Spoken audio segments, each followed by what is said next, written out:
और अब हाथ जोड़कर प्रार्थना। ओम भूर्भुवस्सुः तत्सवितुर्वरेण्यं भर्गो देवस्य धीमहि धियो यो नः प्रचोदयात्। ओम त्र्यंबकं यजामहि सुगंधिं पुष्टिवर्धनम् उर्वारुकमिव बन्धनात् मृत्योर्मुच्येमामृतात्। ओम सहनाववतु सहनौ भुनक्तु सह वीर्यं करवावहै तेजस्विनावधीतमस्तु मा विद्विषावहै। ओम असतो मा सद्गमय तमसो मा ज्योतिर्गमय मृत्योर्मा अमृतं गमय। ओम शांति शांति शांति। ओम सभी को प्रणाम। परम श्रद्धेय परम पूजनीय प्रातः स्मरणीय महान संत योग ऋषि स्वामी जी महाराज के श्री चरणों में नमन। श्रद्धेय आचार्य श्री को नमन। हमारे साथ उपस्थित भाई सोहन सिंह जी और आप सब साधक और साधिकाएं। योग में दो शब्द होते हैं, एक साधक एक साधु। जिसे सिखाने के लिए कहा जाए वो साधु और सीखने के लिए जो बैठ जाए वो साधु। ओम साधक और आदरणीय साधु सुखराम जी भी हमारे साथ जुड़ चुके हैं। हमारे बहुत ही सम्मानित और विद्वान साथी सुखराम जी का स्वागत है। तो आज मैं आपसे चर्चा कर रहा था ध्यानात्मक आसन। तो ध्यानात्मक आसन में पहला सहज और सरल जो सब कर सकें, दायां पैर नीचे बायां पैर उसके ऊपर, दोनों पैर के अंगूठे घुटनों पर आ जाएं, एक नीचे से एक ऊपर से। ये स्वास्तिक आसन हो, सुख आसन। अब इसके बाद में दूसरा आसन है सिद्धासन। सिद्धासन में पैर सीधे, फिर दंडासन में आए, एड़ी जननेंद्रिय के सिवनी नाड़ी पर अंडकोश के नीचे और उसके साथ लगी हुई और दोनों पैर के अंगूठे छुपे हुए। ये आपका हो गया सिद्धासन। फिर इसके बाद अगला आसन है जिसे गुप्त आसन के नाम से जाना। तो एड़ी को थोड़ा सिवनी, जैसे हमने सिद्धासन किया उसी तरह एड़ी को उठाकर अब हमने जननेंद्रिय को इससे प्रेशराइज कर दबा दिया।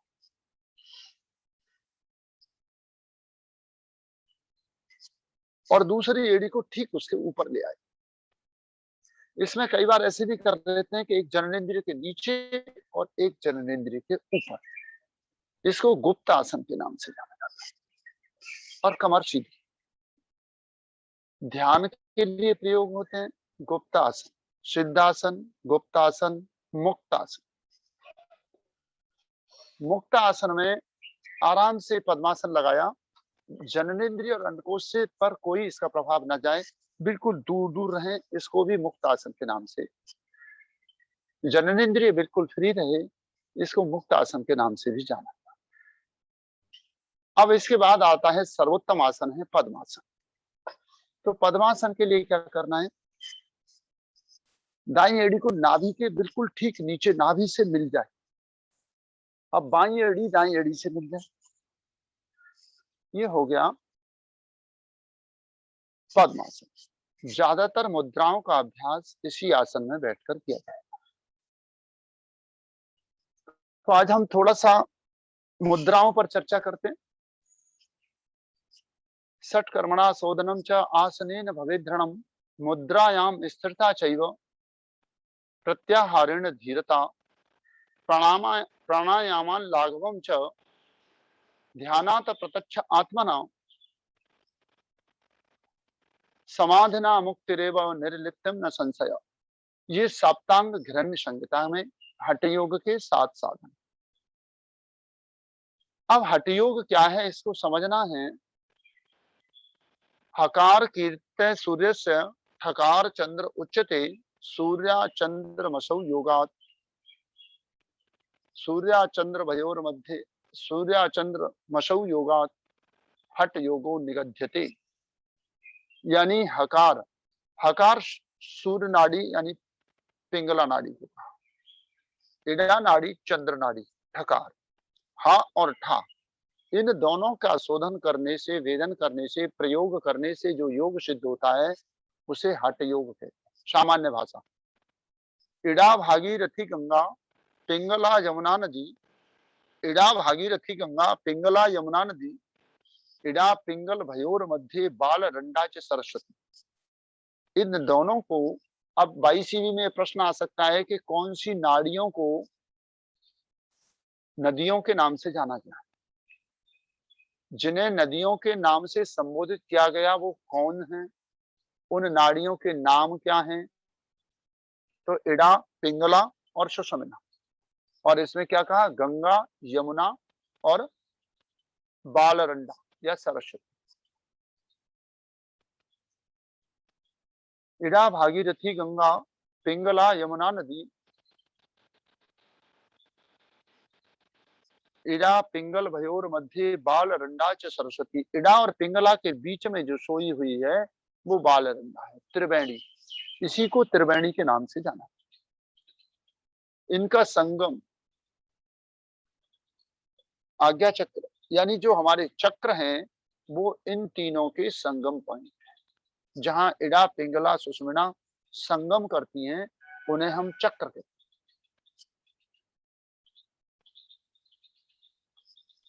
तो हठ योग में इन सब चीजों को हमने सूक्ष्म व्यायाम, आसन के बारे में कई दिन चर्चा की, अभी तो और करते रहेंगे, चलती रहेगी। आज हमारे विचार है कि आज हम मुद्राओं पर चर्चा करें। सबसे पहला प्रश्न है, मुद्राएं कितने प्रकार की।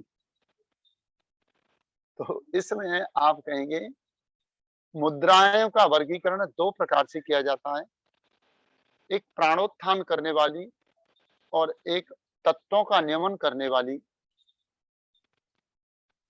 रोगों को मुक्ति पाने के लिए, रोगों को शांत करने के लिए तत्वों का नियमन करने वाली हस्त मुद्राओं का प्रयोग किया, और प्राणोत्थान करने वाली कुंडलिनी का जागरण करके समाधि में प्रविष्ट होने के लिए, परम आनंद को प्राप्त करने के लिए, नाद अनुसंधान के लिए जिन मुद्राओं का प्रयोग किया जाता है वह मुद्राएं प्राणोत्थान करने वाली मुद्राएं। अब दूसरा प्रश्न है कि मुद्राएं कितनी हैं।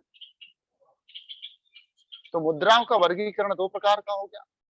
इसी प्रकार से प्राणायामों का भी वर्गीकरण है। प्राणायाम कुछ शरीर को शुद्ध करके, मन को शांत करके समाधि में सहायक होते हैं, वह प्राणोत्थान करते हैं। और कुछ प्राणायाम हमारे रोगों की दृष्टि से शरीर के रोगों का निवारण करते हैं। जो चिकित्सा में प्रयोग किए जाते हैं वो चिकित्सीय प्राणायाम है, और जो प्राणोत्थान में सहायक होते हैं हठयोग प्रदीपिका में उन्हें कुंभक कहा। सूर्य वेदनम उज्जयी शीतली शीतकारी तथा भस्त्रिका भ्रामरी मूर्छा पिलावनी इति अष्ट कुंभका। हठयोग प्रदीपिका ने प्राणायाम को कुंभक कहा और 8 प्राणायामों को प्रमुख माना। सूर्य वेदनम उज्जयी शीतली शीतकारी तथा भस्त्रिका भ्रामरी मूर्छा पिलावनी इति अष्ट कुंभका, ये 8 कुंभक का सूत्र। इसमें एक 9वां सहायक प्राणायाम नाड़ी शोधन, यही प्राणायाम हठ रत्नावली हो जाती है। अब चिकित्सकीय प्राणायामों में हमारा कर्ण रोगांतक, कपोल शक्ति विकासक, नाड़ी शुद्धि के लिए नाड़ी शोधन, लू लग जाने पर, शरीर में गर्मी बढ़ जाने पर, बीपी हाई हो जाने पर, चंद्रभेदी, सर्दी लग जाने पर, कफ प्रवृत्ति होने पर, बीपी लो होने पर, सूर्य भेदी। तो प्राणायाम का प्रयोग दो प्रकार से, एक तत्वों का, एक प्राणोत्थान के लिए, समाधि के लिए, हठ योग के लिए।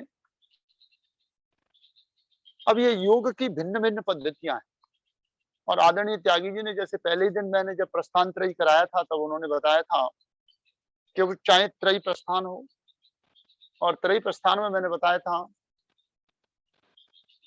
श्रुति, स्मृति, न्याय, ये तीन प्रकार के प्रस्थान। श्रुति में उपनिषद, उपनिषद वेद से लिए गए, वेद सम्मत है, इसलिए वो श्रुति, नीति, श्रुति का मतलब नीति, व्यवस्था। स्मृति में भगवत गीता, और न्याय में वेदांत दर्शन। तो ये सारा का प्रस्थान त्रयी है, ये सबका एकमात्र ए प्रस्थान का एक ही कारण है कि समाधि की ओर जाना, आनंद की ओर जाना। अब उस आनंद की ओर जाने के भिन्न भिन्न मार्ग। योग शिखो उपनिषद की बात करें तो उसने 4 मार्ग लिखे। योग तत्वोपनिषद,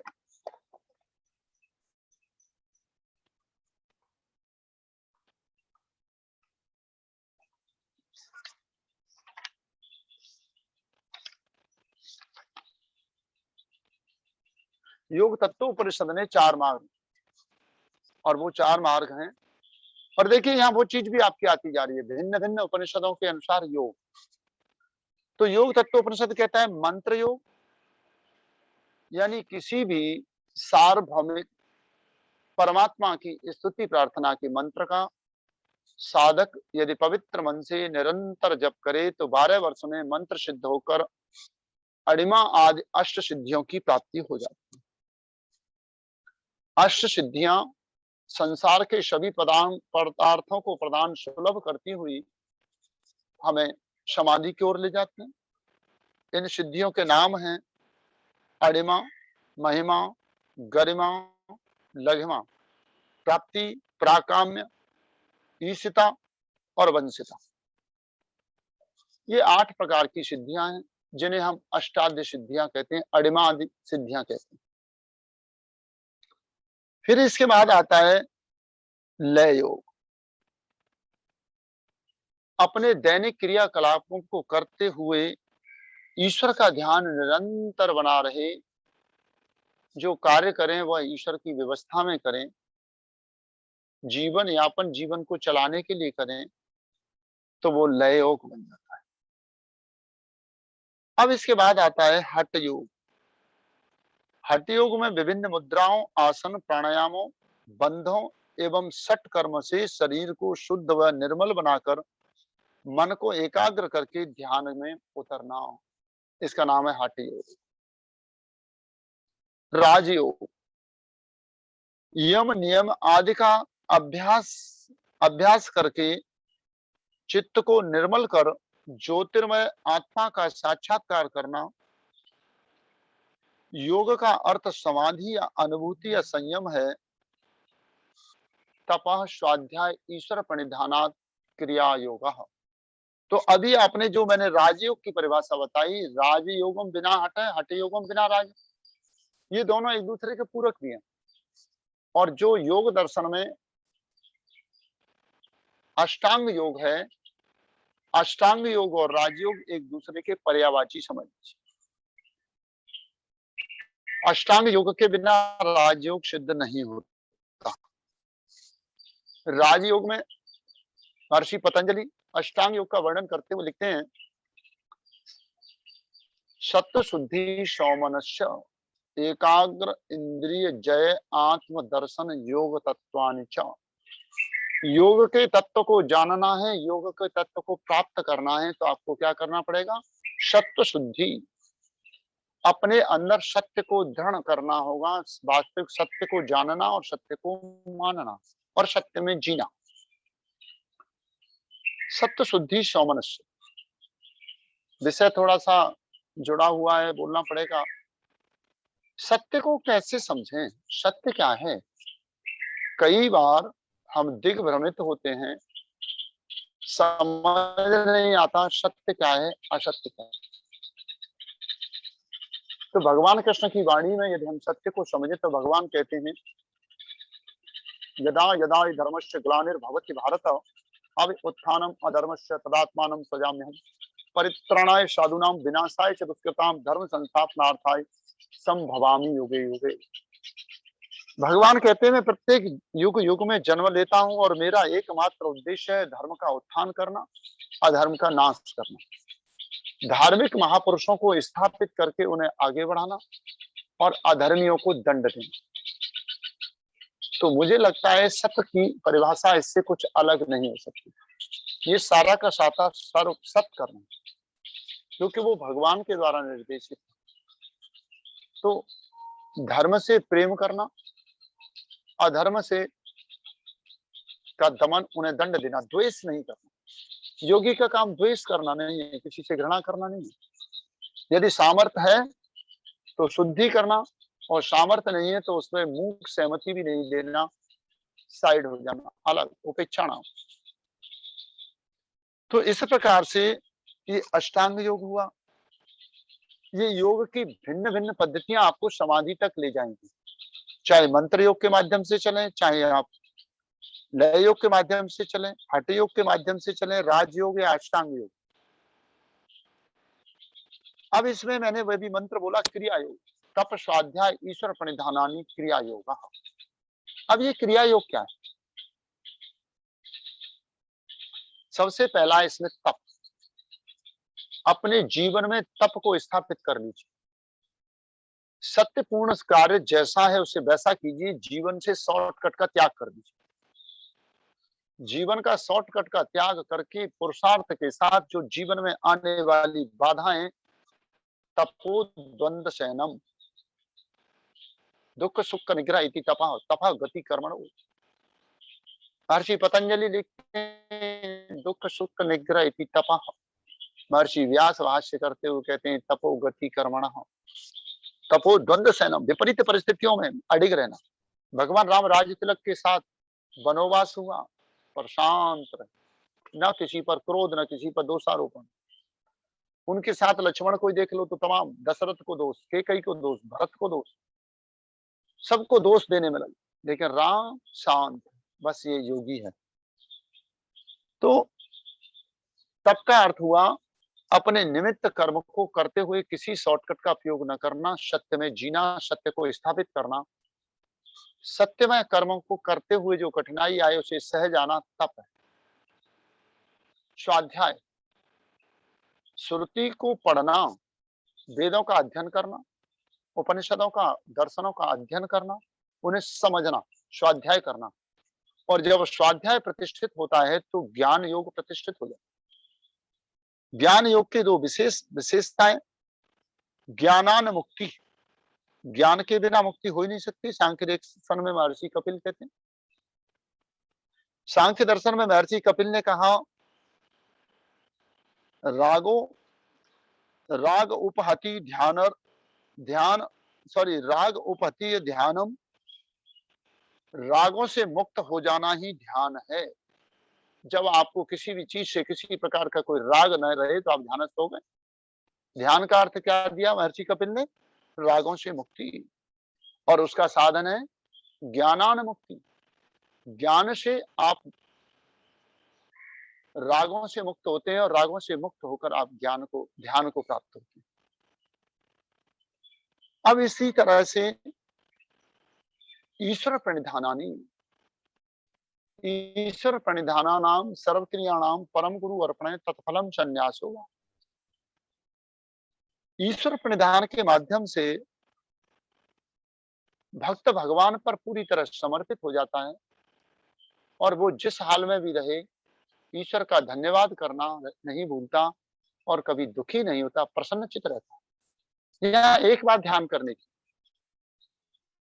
कि जो व्यक्ति मन से दुखी हो जाता है वो कभी किसी का धन्यवाद नहीं करता।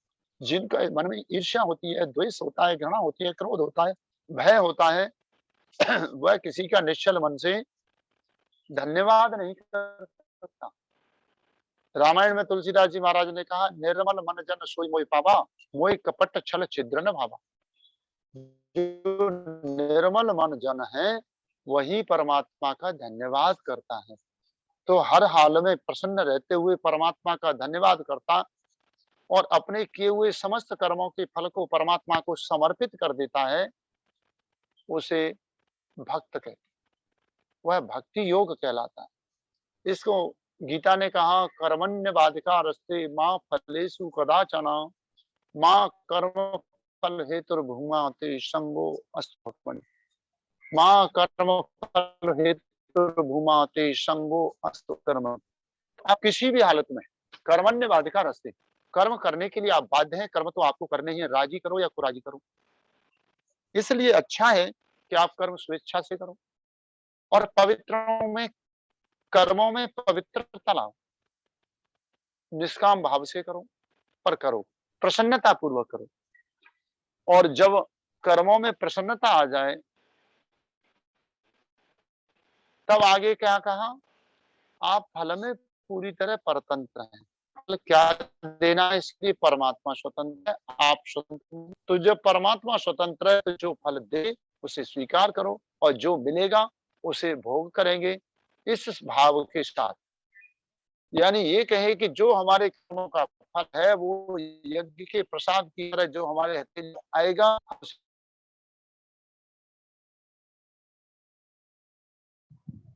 ओम। ओम। आदनी जी आपकी आवाज कट रही है और वीडियो भी रुक रुक रुक के आ रही है आपकी। ओम।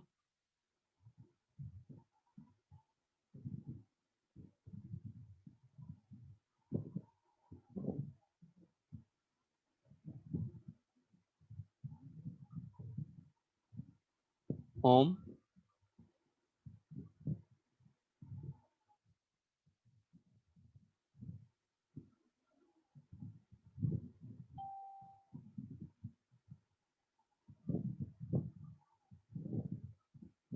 आप सभी को आवाज आ रही है मेरी? हाँ जी सर, आपकी तो आ रही है। ओम। आदनी जी आपकी आवाज भी कट रही थी वीडियो और आवाज दोनों कट गए वीडियो थे। भी रुक। वो मुझे लगता है नेट का इशू था, मैंने वाईफाई बंद करके अब जियो पे डाल दिया। अब ठीक हो जाएगा। जी जी जी। अब ठीक है। हाँ, अभी आवाज तो तो सही आ कहाँ रही है। तक सुना आप लोगों ने, कहाँ कटी आवाज मुझे? ओम। सोहन सिंह जी, जी जी आदनी जी। मेरी आवाज कहाँ से कट गई, कहाँ तक सुना आप लोगों ने? गीता का श्लोक चल रहा था जी। बीच बीच में गीता के, हाँ उसके उसके पहले भी थोड़ी थोड़ी ब्रेक हो रही थी, लेकिन भक्ति योग के एंड में आपकी आवाज कट गई थी। भक्ति योग के एंड में तो बस भक्ति योग के बाद कुछ नहीं कराया, ईश्वर प्रणिधानानि, इसी का नाम भक्ति योग है। उसके बाद शुरू कर। और भक्ति योग में भक्त की स्थिति क्या होती है, भक्ति के प्रकार, भक्ति के लक्षण, भक्ति के साधन, भक्ति के भक्त के प्रकार, ये सब आगे बताएंगे। आज तो मैंने हल्का हल्का परिचय दिया। तो भक्त की स्थिति क्या होती है, गीता में कहा, कर्मण्य वाधिका रस्ते मां फलेषु कदाचन, दूसरे तीसरे अध्याय में कर्मण्य वाधिका रस्ते मां फलेषु कदाचन, मां कर्म फल हेतुर्भूमाते संगो अस्तु कर्म। कर्म करने के लिए हम सभी बाध्य हैं और कर्म करना हमारी परतंत्रता। तो जब परतंत्र हैं तो उन्हें सहज भाव से नैमित्तिक कर्मों को करना चाहिए। अब ये कर्म के भी बहुत सारे प्रकार हैं। नैमित्तिक कर्म, जो स्वभाव से जीवन यापन के लिए जो कर्म करने होते हैं उन्हें नैमित्तिक कर्म। शास्त्र जिन कार्यों को करने की इजाजत देता है, श्रुति जिन कार्यों को करने की इजाजत देती है, उन्हें नैमित्तिक कर्म। तो यहाँ अकर्म करने के लिए कहा, भक्ति में अकर्म कीजिए। अकर्म का मतलब है जिस कर्म का कोई फल नहीं होता, और फल उस कर्म का नहीं होता जो कर्म निष्काम होते हैं, जो भगवान को अर्पण करके किए जाते। तो यह कहा कि कर्म करने के लिए आप स्वतंत्र हैं, तो कर्मों को पवित्र कीजिए, भक्त की भांति कीजिए, अकाम हो जाइए। निष्काम हो जाइए।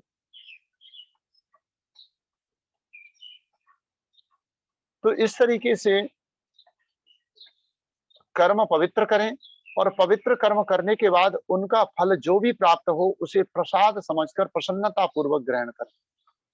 फिर जीवन में स्थितियां कोई भी हो, इसको भक्त करें और हर हालत में ईश्वर का धन्यवाद करते हुए प्रसन्न चित्त होकर जीना।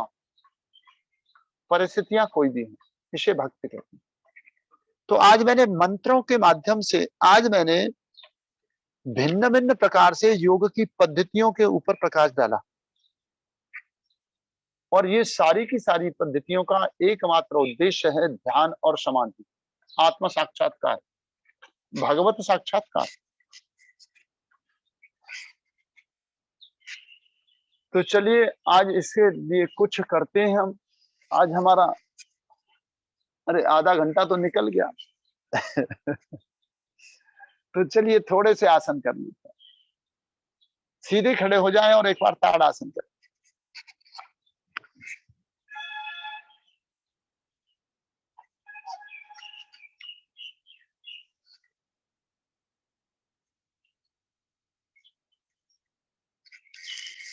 सांस भरते हुए खींचें और ताड़ासन खींचें।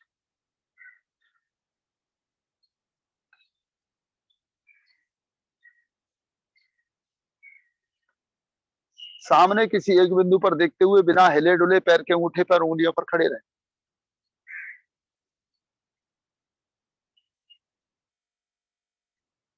एक मिनट का होल्ड करने की कोशिश करें। वापस शीर्षासन मैंने जाम के छोड़ दिया है क्योंकि शीर्षासन करने में आप सबको कठिनाई होती है। तो चलो उस स्थूल व्यायाम की दो क्रियाएं कर लेते हैं। हृदय गति, इंजन दौड़ और सर्वांग पुष्टि। शरीर गर्म भी हो जाएगा, कैलोरी बर्निंग हो जाएगी और बॉडी को पसीना निकालना।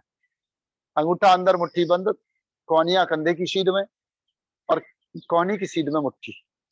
और राइट के साथ लेफ्ट और लेफ्ट के साथ राइट।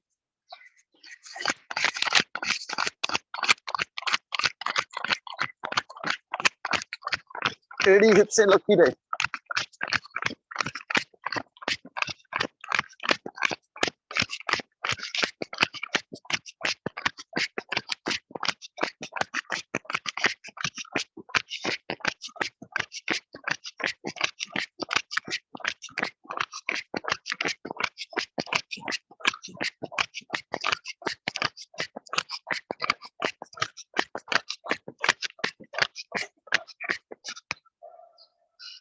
रिलैक्स।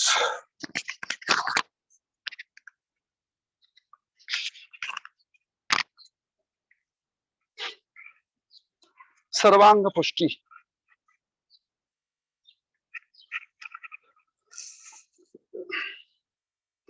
दोनों हाथों की अंगूठी मुट्ठी बांधे और हाथ ऊपर, शोल्डर कान के बीच में, शोल्डर के बीच में दोनों कान।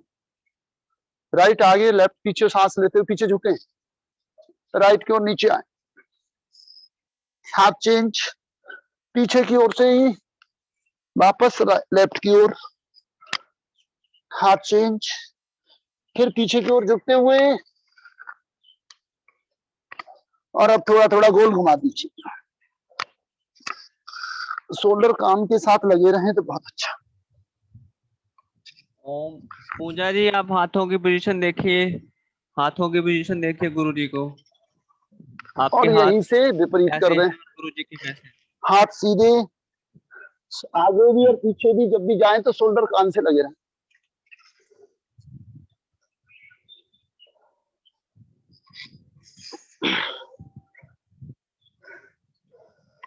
वापस आ जाए। रिलैक्स। हृदय गति, इंजन दौड़ और सर्वांग पुष्टि करके शरीर आसनों के लिए तैयार हो जाता है।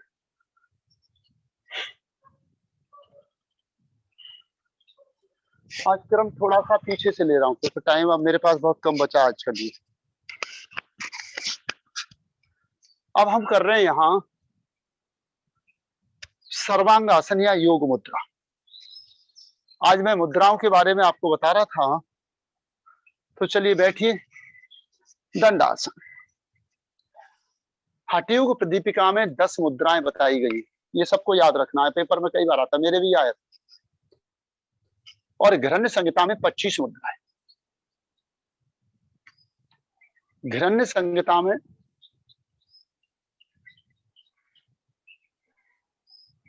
25 मुद्राएं और हठयोग प्रदीपिका में 10। कुंभक को बंधों को इनके साथ जोड़ दिया था। महामुद्रा, महाबंधो, महावेद्य च खेचरी, मूल बंध, उड्यान बंध, जालंद बंधस तथा करणी विपरीत विख्याता वज्रौली शक्ति चालनम। ये 10 मुद्राएं हठयोग प्रदीपिका ने बताई। तो चलिए इनमें से आज हम सबसे पहले विपरीत करणी मुद्रा। तो लेट जाएं, पहले आप मुझे देख लें एक बार, फिर आप करें। जैसे सर्वांग आसन करते हैं उसी तरह धीरे धीरे पैरों को उठाना, सीधा करना और आगे की ओर 60 डिग्री पर झुकाना। दोनों पैर के अंगूठों में टकटकी लगाए बिना पलक झपके देखते रहना।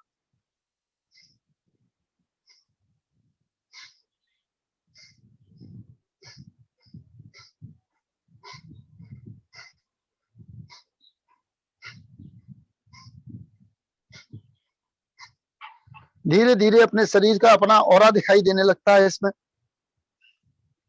शरीर में कितना तेज है और कितना तेज निकल रहा है शरीर के चारों ओर। एक दूसरा कारण शरीर,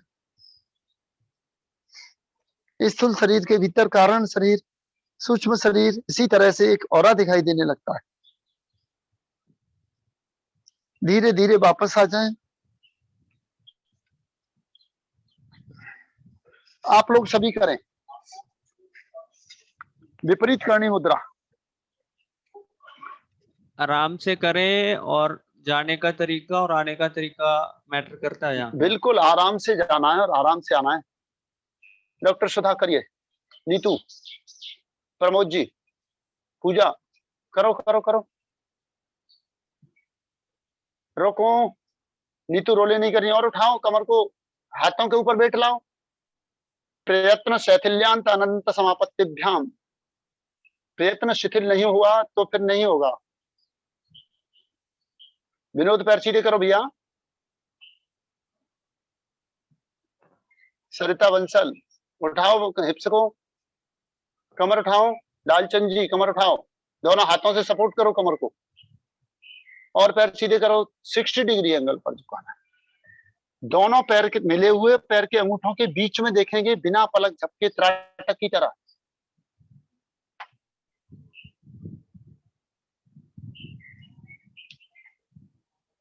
अवजा जी अच्छा कर रहे हैं। देवार्य, सुंदर, अतुल रोक के रखो भैया। विजेंद्र गुप्ता वापस आ जाए। धीरे धीरे वापस आएंगे। 22वीं में इस मुद्रा को जब लगवाएं प्रैक्टिकल में तो वापस आते हुए अवजा जी सर नहीं उठेगा। आप लोग अपनी तरफ से विधियां कहां से जोड़ लेते हैं? आप जब मैं करके दिखा रहा हूं तब देखना चाहिए। बाईसवीं में जब विपरीत करनी करने के लिए कहा जाए तो जब तक एग्जामिनर ना कहे तब तक वापस नहीं आना। 1 मिनट 2 मिनट जितनी देर वो खड़ा करके रखे रहना है। ठीक है। अब विपरीत करनी मुद्रा है सर्वांगासन की तरह। इस विपरीत करनी मुद्रा को आसन में भी कहा है। विपरीत करनी आसन के नाम से भी दिया गया। विपरीत करनी मुद्रा को आसनों में दिया गया है, कल हमने कराई भी थी। ये आसन भी है और मुद्रा भी है। प्राणोत्थान का कार्य करती है। हमारा सोम मंडल मस्तिष्क और सूर्य मंडल नाभि। ऊपर से जो सोम रस गिरता है उसे सूर्य मंडल खाता रहता है। लेकिन इसमें सर्वांगासन हो, शीर्ष आसन हो, जिन आसनों में नाभि ऊपर और सर नीचे होता है उसमें सोम का संचय होता है, मन शांत होता है, कुंडलिनी का जागरण होता है और इससे भूख खूब लगती है।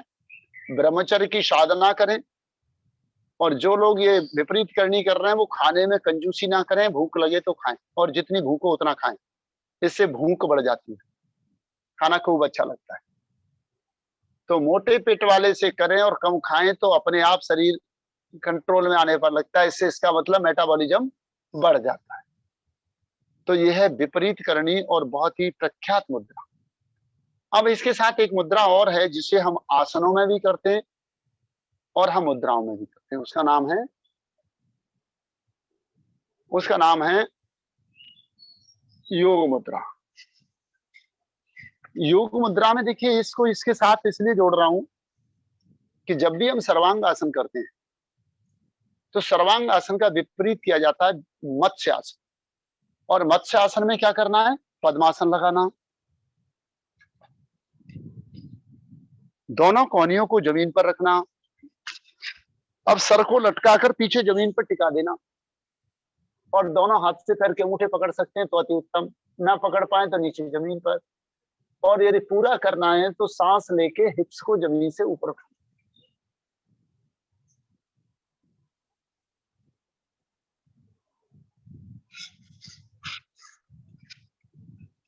अब यहां से हम करेंगे विपरीत कर, सॉरी, यहां से अब हम करेंगे योग मुद्रा। एड़ी को नाभि पर मिलाएं, दोनों एड़ियां आपस में बिल्कुल छू जाए नाभि के ठीक नीचे। अब योग मुद्रा के लिए दोनों हाथ पीछे ले जाएं और एक दूसरे हाथ को पकड़ लें, ऐसे लॉक कर लें। अब हाथों को जमीन पर रखे रखे हिप्स को बिना उठाए माथा जमीन पर रखेंगे त्रिबंध के साथ। सांस भरें, सांस निकाल के त्रिबंध लगाएं। मूल बंध यानी मल द्वार को ऊपर खींचना तो मूल बंध, उड्यान बंध नाभि को रीढ़ की हड्डी से मिलाना, पेट को दबाना उड्यान बंध, थोड़ी को कंठकूप में लगाना जालंधर बंध। इन तीनों बंधों के साथ में हम एक साथ तीनों बंध लगा के उड्यान बंद करते हैं तो प्राण और अपान की एकता होकर कुंडलिनी का जागरण होता है। लंबा सांस लें, निकाले बाहर,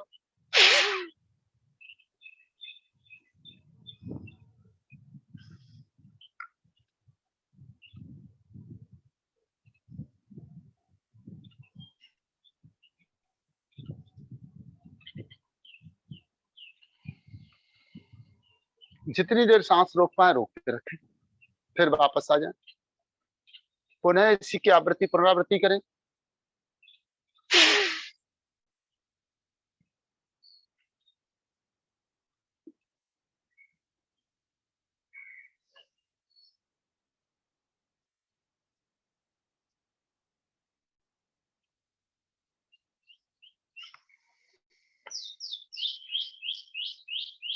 खाली मूल बंद लगाना है तो इसी तरह बैठे बैठे एक बार करिए। लंबा सांस लीजिए, सांस निकाल के रेक्टम पार्ट को ऊपर की ओर खींचें।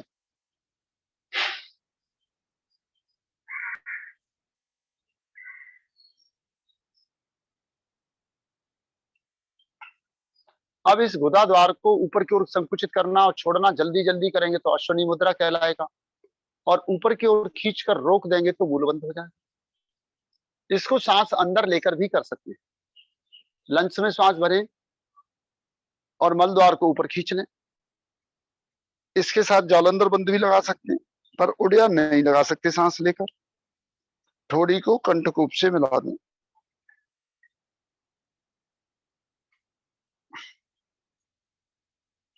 अब एक प्रश्न कई बार आता है, उड्यान बंद को उड्यान बंद क्यों कहते हैं? जब पक्षी उड़ान भरता है तो वो सांस निकालकर अपने नाभि को, अपने पेट को पूरा दबाता है, तब वो उड़ने में सक्षम होता है। तो उड़ान भरते समय जो लगाया जाता है उसे उड्यान बंद कहते हैं। और इसी से हमारा जो विमान मंत्रालय है उसको उड्डयन मंत्रालय के नाम से जाना जाता है। हिंदी में उसका नाम, जो विमान एवं पर्यटन मंत्रालय उसे उड्डयन मंत्रालय के नाम से जाना जाता है। और उड्यान शब्द की उत्पत्ति उड़ान से हुई है। ये 22वीं में प्रश्न कई बार पूछा गया है।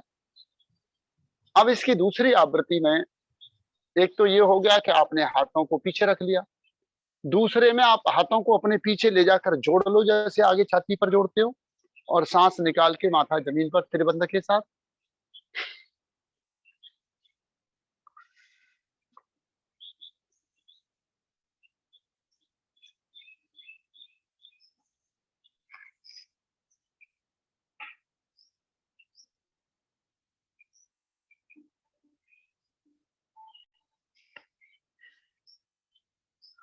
जालंधर बंद लगाए लगाए, यदि आप थोड़ी को जमीन पर लगा सकते तो और तो उत्तम।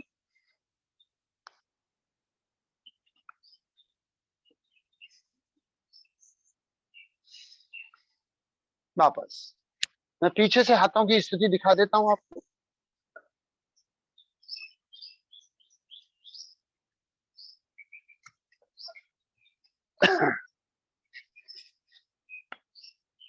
इसकी एक अवस्था और है कि जैसे दायां हाथ हमने नाभि पर पहले रखा और बायां उसके ऊपर रखा, तो अब दायां हाथ नाभि पर और बायां हाथ उसके ऊपर, सांस भरें और त्रिबंध लगाकर माथा जमीन पर लगा दें।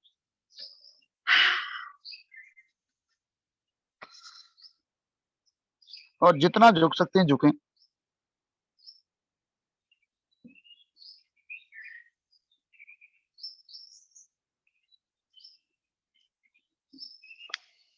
इसको भी त्रिबंध के साथ करें। तो विपरीत करनी हो गई उड्डयन बंद।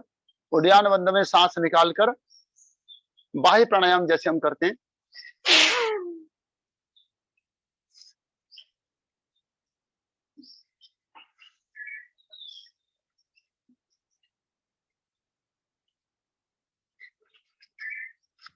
उड्डयन बंद वाला प्रश्न बहुत इंपॉर्टेंट है, हो सकता है आप में से भी एक दो बंदे से पूछा जा सकता है वो, तो सभी याद कर लें वो प्रश्न।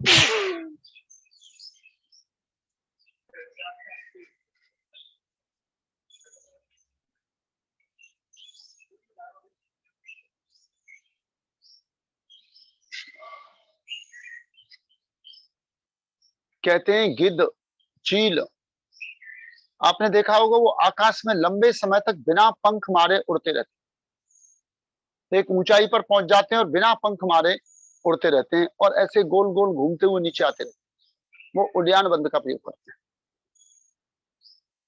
उड्डयन बंद लगा के उड़ान को बिना कैलोरी खर्च किए, बिना कैलोरी बर्निंग किए और वो उड़ान भरते रहते हैं। तो उड्डयन बंद और जालंधर बंद को सांस लेकर भी किया जा सकता है और सांस छोड़कर। मूल बंद को सांस लेकर भी किया जा सकता है और छोड़कर भी, पर उड्डयन हमेशा सांस छोड़कर ही होगा। अब जालंधर बंद में चिन्ह लो,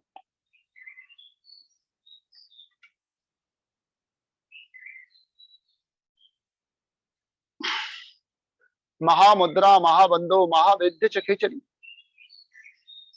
अब ये होगी हमारे, अब चलिए जो प्रारंभ की 4 मुद्राएं उनको कर लेते हैं। समय हमारा 22 हो गए, 8 मिनट बचे हैं, उसमें आज आपकी ये हठ योग प्रदीपिका की 10 मुद्राएं पूरी करा दी। सबसे पहले है महामुद्रा, फिर महाबंध मुद्रा, महावेद्य। महामुद्रा में क्या करना है, बाएं पैर की एड़ी को शिवनी नाड़ी पर जननेंद्रिय के नीचे लगा दीजिए, दोनों हाथ ऊपर उठाइए और हल्का सा सांस भरिए।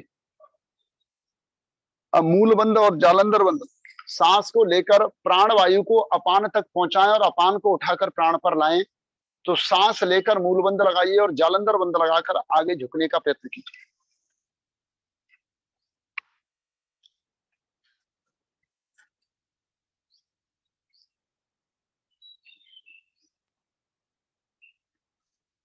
जितनी देर सांस रोक पाए रोकें और फिर वापस आ जाएं। फिर से एक बार करें।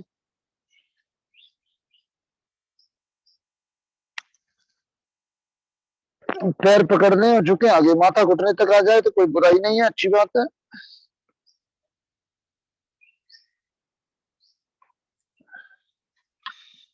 वापस।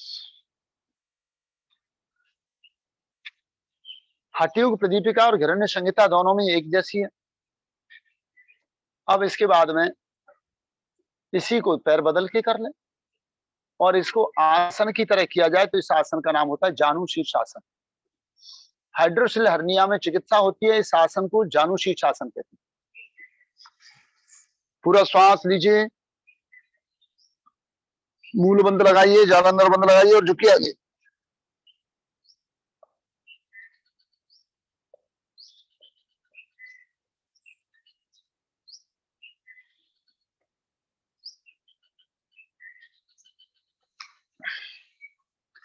प्राण और अपान को मिलाकर सुषुम्ना में प्रविष्ट करने का प्रयत्न। ये हो गई महामुद्रा। महाबंध मुद्रा। महाबंध में क्या करना, तीनों बंद एक साथ लगाना और सीधे बैठना पद्मासन। पद्मासन में बैठकर तीनों बंदों को एक साथ लगाते हैं तो उसे महाबंध कहते हैं। मूल बंद, उद्यान बंद और जालंधर बंद नीचे से ऊपर की ओर लगाते हुए आए और ऊपर से नीचे की ओर खोलते हुए जाएं। लंबा सांस भरें, बाहर निकालें,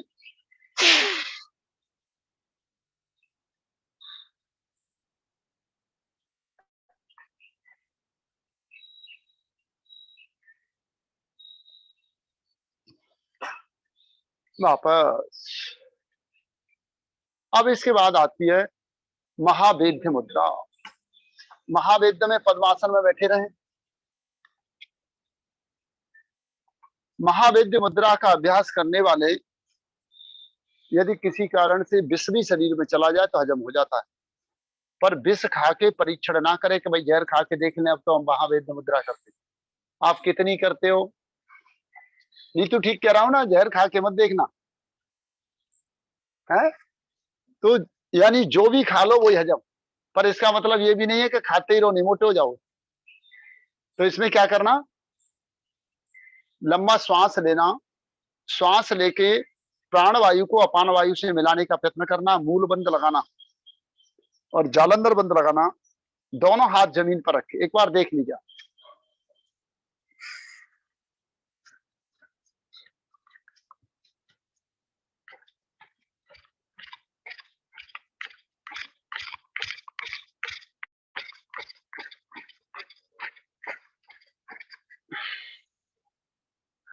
दोनों हाथ जमीन पर उठा रखें और शरीर को उठाकर जमीन पर मूलाधार को ठोकना। ठोको जल्दी जल्दी करो सभी। ये तीनों बंदों में करना है गुरुजी? दो बंदों में, मूल बंद और जालंधर बंद। ओम आदरणीय जी, एक भाई का प्रश्न आया है कि जानु शीर्षासन में सांस की स्थिति क्या होगी? जानु शीर्षासन में यदि आसन करेंगे तो सांस निकाल के आगे झुकेंगे और होल्ड करेंगे तो सांस नॉर्मल कर देंगे। लेकिन जब मुद्रा की है अभी हमने, तो मुद्रा सांस अंदर लेकर किया है, इसलिए माथा घुटने से लगाना अनिवार्य नहीं है। फिर उसमें मूल बंद और जालंधर बंद लगाया है। अभी जो हमने किया महावेद्य मुद्रा, ये हठयोग प्रदीपिका के अनुसार महावेद्य मुद्रा है। करो सभी करो। पद्मासन में बैठो, हाथ जमीन पर रखो और अपने जो मूलाधार है, जो अपना एनएस है, उसको जमीन से ठोको जल्दी जल्दी। पूरा उठाओ और गिराओ, उठाओ और गिराओ। करो देवेंद्र जी, लगना चाहिए हिप्स आपका जमीन से, ठोको। पूजा बढ़िया कर रही है। विनोद जी देख क्या रहे हो? करो भैया। प्रमोद जी बहुत अच्छा कर रहे हैं। हर बार हिप्स जमीन से ऊपर उठे, पूरा पैर भी और हाथ भी, पूरा शरीर उठे और ठोको ठोको, जल्दी जल्दी ठोकते जाओ। अभी आपने मुझे करते हुए देखा ना, एक सांस में कम से कम 20 बार 25 बार तो ठोक दो। एक सांस में 15 से 20-25 बार लगातार ठोके जाओ। इसके क्या लाभ है गुरुजी? अरे भैया, ये विष को भी हजम कर देता है, पाचन शक्ति को इतना मजबूत बना देता है और साथ में श्वास को सुषुम्ना में प्रविष्ट करके कुंडलिनी जागरण में सहायक होता है। ओम आदरणीय डॉक्टर पाचन तंत्र एकदम सशक्त हो जाता है। बहुत बहुत स्वागत है। कौन? डॉक्टर शीला यादव जी जुड़ चुके हैं हमारे साथ, उनका बहुत बहुत स्वागत है। ओम ओम ओम। प्रणाम शीला जी। तो अभी बस शीला जी तो थोड़ा सा समय ले रहा हूं। तो ये राजकुमार जी हमारी हो गई महावेद्य मुद्रा। और महावेद्य मुद्रा कैसे? हठयोग प्रदीपिका के अनुसार। लेकिन महावेद्य मुद्रा हठयोग प्रदीपिका और घृण्य संहिता दोनों में अलग अलग है, इसलिए ये मुझे थोड़ी सी अलग अलग बतानी पड़ेगी। इसमें क्या करना है? घृण्य संहिता में एड़ी को हिप्स के पास ले जाना, बाएं पैर को मोड़ के जैसे अर्ध वज्रासन में बैठते, एक पैर से वज्रासन में बैठ के, और बायां हाथ घुटने पर रखा दाएं पर, दाएं हाथ से पैर का अंगूठा पकड़ा, सांस लिया और दो बंद लगा के आगे झुके। जैसे जानु शीर्षासन यानी हमने महामुद्रा की थी, उसी तरह से इसका प्रयोग है, सेम टू सेम। लेकिन पैर की स्थिति क्या है?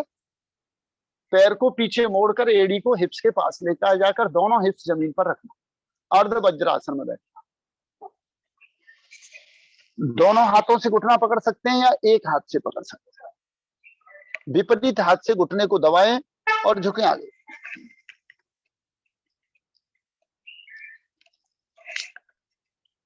ये हिरण्य संहिता के अनुसार महामुद्रा, महाबंधो, महावेद्य च खेचरी। अब इसके बाद आती है खेचरी मुद्रा। खेचरी मुद्रा के लिए पद्मासन लगाएं फिर से। इसका क्या नाम था गुरुजी इस मुद्रा का? ये महावेद्य मुद्रा है हिरण्य संहिता के अनुसार। अभी जो पहले कराई थी ठोकने वाली, वो हठयोग प्रदीपिका के अनुसार। स्वामी सातमा राम की मान्यता और हिरण्य ऋषि की मान्यता इसमें थोड़ी थोड़ी अलग है। क्लियर जी? देवारी जी, समझ ठीक है? समझ आ रहा है? स्पीड ज्यादा कम तो नहीं है? गुड। महामुद्रा, महाबंधो, महावेद्य च खेचरी। अब पद्मासन में बैठ और पद्मासन में बैठकर खेचरी मुद्रा के लिए तैयारी के रूप में अपनी जीभ पर नमक लगाकर या कुछ चिकनाई लगाकर दोनों हाथ से जीभ का दोहन किया करो। जीभ पतली और लंबी हो जाए। कोई विशिष्ट गुरु कभी मिल जाए, किसी विशिष्ट गुरु के आश्रम में कभी योगग्राम वगैरह में रहने को मिले और कोई योगी मिल जाए, तो उससे कहना भाई जीभ को थोड़ा सा नीचे से कटवा दो। जीभ जो नीचे चिपकी होती है उसे धागे पर नीला तोता लेकर धीरे धीरे घिस घिस के काटा जाता है, या कोई ब्लेड इत्यादि तेज धार के उससे अपने आप ना काटें, या तो डॉक्टर से ऑपरेशन कराएं या फिर किसी विशिष्ट योगी स्वामी जी जैसे विद्वान की देख रेख में जीभ को नीचे से काट ले, तो फिर जीभ ज्यादा ऊपर उठ जाती है। अब जीभ को उल्टाएं और तालू में लगा लें। जहां ऊपर छोटी जीभ है, काग है, जहां से अमृत गिर रहा है, जीभ को पूरा उठा दें और वो काग से गिरने वाला अमृत सीधा कंठ के थ्रू नीचे चला जाए। इसको कहते हैं खेचरी मुद्रा।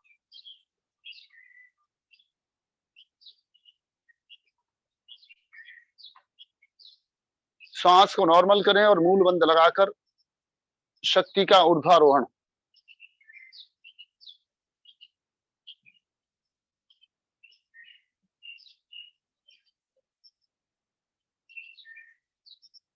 जीभ को मैंने भी नहीं काटा हुआ है, इसलिए जिनकी जीभ कटी होती है, मैंने कटी हुई जीभ वाले योगियों को देखा है, वो मुंह खोल के जीभ को पलटते हैं तो बिल्कुल तालू में जाके लग जाती है और मुंह गुफा की तरह दिखाई देता है।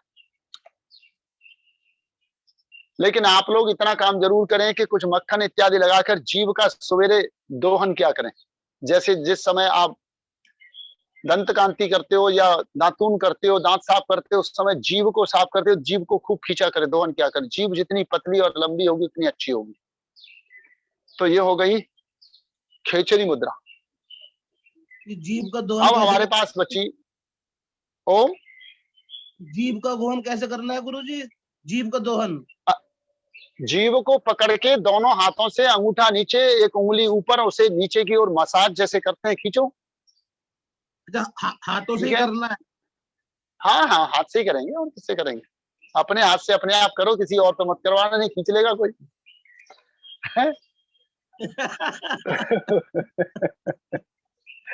अपने आप ही करो। तो इसके बाद में आता है आपका महामुद्रा, महाबंधो, महावेद्य च खेचरी, मूल बंध, उद्यान बंधस, जालंधर बंधस तथा करणी विपरीत विख्याता वज्रौली शक्ति चालनम। अब हमारे पास दो मुद्राएं रह गई। वज्रौली, वज्रौली का अनेक रूप है। वज्रौली एक गुप्त क्रिया है। इसका वर्णन चित्र तो कहीं भी नहीं मिलता, वर्णन भी नहीं मिलता। वर्णन बहुत कम मिलता है, योग्य गुरुओं की देखरेख में की जाए। लेकिन उसका सरल रूप आपकी समझ में आ जाए वो मैं बता देता हूं कि जब आप बैठकर जैसे यूरियन का त्याग करते हैं, पेशाब कर रहे हैं, और पेशाब करते हुए बीच में पेशाब को रोकें, और इतने प्रेशर के साथ रोकें कि नीचे जो पानी की धार नीचे निकली हुई है 10 इंच तक की धार को ऊपर खींच ले जाएं। इसको ऊपर जितने प्रेशर से खींचें और छोड़ दें। इससे यूरिन बहुत अच्छी तरह साफ होता है, यूरिन ब्लैडर की मसाज होती है और यूरिनरी सिस्टम के रोग भी ठीक होते हैं और शक्ति का ऊर्ध्वगमन होता है। अब इसमें क्या करना होता है कि पहले धीरे धीरे धीरे धीरे यूरिन को खींचने का प्रयास बनाते हैं और जब यूरिन को खींचने का ठीक से प्रयास हो जाए तो फिर बाद में कोई प्लास्टिक का पाइप छोटा सा जननेंद्रिय के अंदर डालकर उसके द्वारा ऑयल को खींचा जाता है। तेल को खींचते हैं, पहले प्रारंभ में पानी को खींचते हैं और बहुत बड़ी साधना के बाद उसमें पारा तक, यानी ये गोपनीय क्रिया है इसलिए कुछ चीजों के नाम नहीं लेने चाहिए क्योंकि कोई कर ले तो खामों का नुकसान हो, बिना किसी योग्य गुरु के ना करें। तो इसमें लेकिन ये यूरियन वाला सब कर सकते हैं। बाद में इसमें अमृत सिद्धि योग वगैरह एक बहुत ही जटिल क्रिया है, गोपनीय क्रिया है, इसका वर्णन कहीं नहीं मिलता। कहते हैं ब्रिटिश की एक महिला ने इसका चित्र डाल दिया था तो बाद में उसको बैन कर दिया गया, इसका चित्र भी नहीं डाला जाता। तो इसको जो है यूरियन खींचने वाले को ही आप ध्यान में रखें। इसको वायु को खींचने के लिए करते हैं तो इसे को हम शक्ति चालनी मुद्रा कहते हैं। ऊपर खींचा और छोड़ा, जननेंद्रिय को ऊपर संकुचित किया और छोड़ा तो शक्ति चालनी। और जब यूरियन को, पानी को, किसी ऑयल को खींच रहे हैं तो उसे वज्रोली क्रिया कहते हैं। शरीर वज्र की भांति कठोर एकदम, लेकिन बिना ब्रह्मचर्य की साधना की क्रियाओं का अभ्यास ना करें। ब्रह्मचर्य अति आवश्यक है। ब्रह्मचर्य की दो परिभाषाएं, एक वीर्य का रक्षण और एक ब्रह्म में विचरण। तो वज्रोली शक्ति चालनम, शक्ति चालनी तो आपकी समझ में आई गई, गुदा का ऊपर आकुचन और संकुचन का। तो राजकुमार जी आज ऐसा तो नहीं कि शारीरिक नहीं हो पाया, ये कहो कि आज तो श्याम जी ने कुछ कराया नहीं, खाली प्रवचन तो नहीं रहा। ओम देखो धीरे धीरे करके आपका सत्कर्म पूरा होता जा रहा है।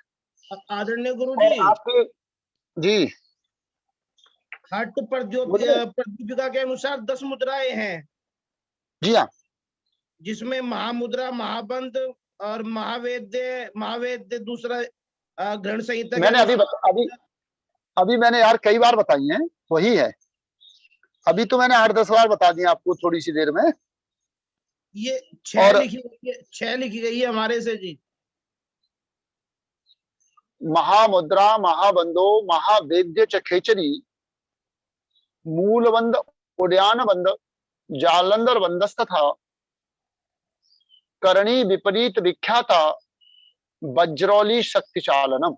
ये 10 हो। ये एक श्लोक के रूप में मैंने श्लोक ही पढ़ दिया है, बाकी आप इनके नाम लिख लीजिए, श्लोक मत लिखिए। अब इनको थोड़ा सा और डिफाइन करना हो तो 6 मुद्राएं और 4 बंध है, मिलाकर 10 मुद्राएं बना दी। बंध और मुद्रा दोनों को मुद्रा में गिना गया है हठयोग प्रदीपिका में। यानी ये अलग अलग 22वीं में प्रश्न पूछ लिया जाए कि हठयोग प्रदीपिका की 10 मुद्राओं में मुद्राएं कितनी और बंध कितने, तो 4 बंध।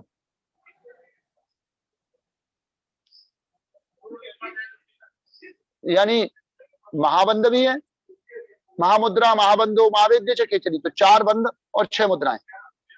लेकिन हठयोग प्रदीपिका के अनुसार मुद्राएं 25 हो जाएंगी, तो इन पर हम कल चर्चा करेंगे। बहन शीला को समय समर्पित करना है। 5, 7, 8 मिनट आज भी फालतू ले लिए हमने शीला जी के। आप लोग भैया थोड़ा ध्यान दीजिए, सवेरे 6:30 बजे शुरू कर सकें, जल्दी आ जाए करें। ओम आदरणीय जी, इसमें आज 5:30 बजे 2 चीजें नोट करी हैं।